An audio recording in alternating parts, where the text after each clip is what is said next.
Before we get started, as we always do at events such as this, we pay respect to God and to country. From Richard Springs and American Legion Post 60, Mr. Commander Terry Tennell, he's going to come to the stage and conduct the Missing Man presentation. Thank you all. As was brought up, please bring your attention to the table on my left. You'll notice that table is set up for one.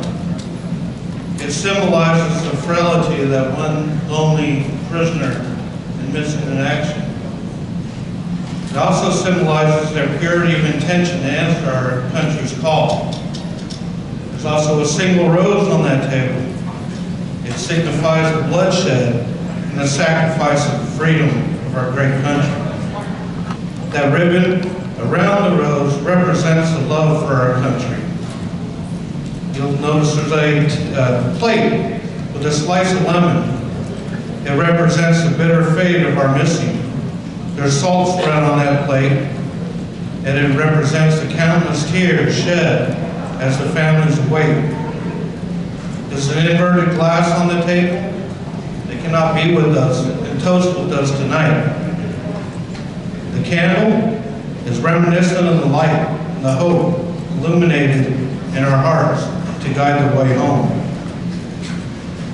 There's an empty chair representing those missing and fallen. They aren't present with us tonight at this event, and it's a reminder for all of us to have hope of their return. So if you could, please take a moment of silence and reflect on those still missing. Thank you, and enjoy your evening. And now, as we honor God, please welcome to the stage the invocation presented by Father Charlie Ernick of the St. John Baptist Catholic Church. So the Laughlin Chamber of Commerce asked me to offer the prayer tonight. I asked what the theme was. This was months ago. They said the theme of this year is flavors of the islands. So I said, which islands? They said all of the islands. So I decided to choose Iceland and Greenland as the islands I would celebrate. If it were not for the 105 degrees today, I would have dressed accordingly. So I've actually dressed for Long Island, New York. There are a lot of islands in the world, and no one knows exactly how many there are. But pretty much everyone agrees that Greenland is the largest island, with 840,004 square miles. There is some debate about the smallest island. In 1861, the British government, which controlled a lot of the world at that time, designated an island as, quote, any dot of land surrounded by water that is either inhabited or has enough grass to feed one sheep for one summer. That means there are lots of islands. Actually, 11,000 or more are inhabited, but there are tens of thousands of others.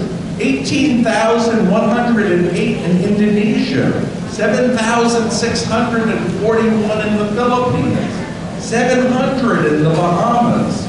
You get the idea. There's a lot of islands. Alcatraz is a famous island with notorious convicts.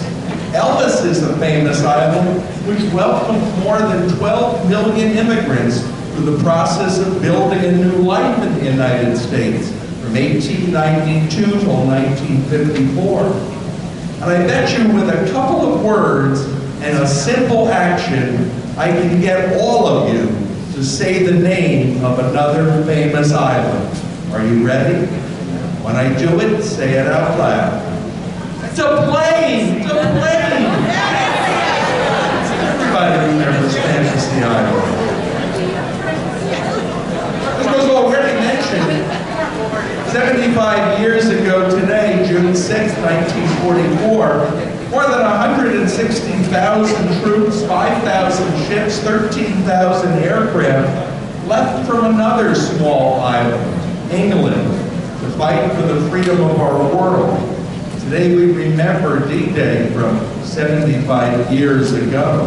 And that same island, England, gave us the great poet John Donne. who in 1624 wrote a bit of poetry that captures something very important. I think we all have heard at least a part of it. It's called "No Man is an Island." No man is an island entire of itself. Every man is a piece of the continent, a part of the main. If a clod be washed away by the sea, Europe is the less, as well as if a promontory were, or any matter of our friends or our own. Any man's death diminishes me, because I am involved with all mankind. And therefore, never send to know for whom the bell tolls, it tolls for thee. May God bless us tonight as we celebrate the favors of the islands, the beauty of the islands, all of the islands, as we enjoy one another's company and raise funds for a worthy local charity, the River Fund. May the food that we share tonight always remind us of how connected we are with one another, today, tomorrow, and always. Amen.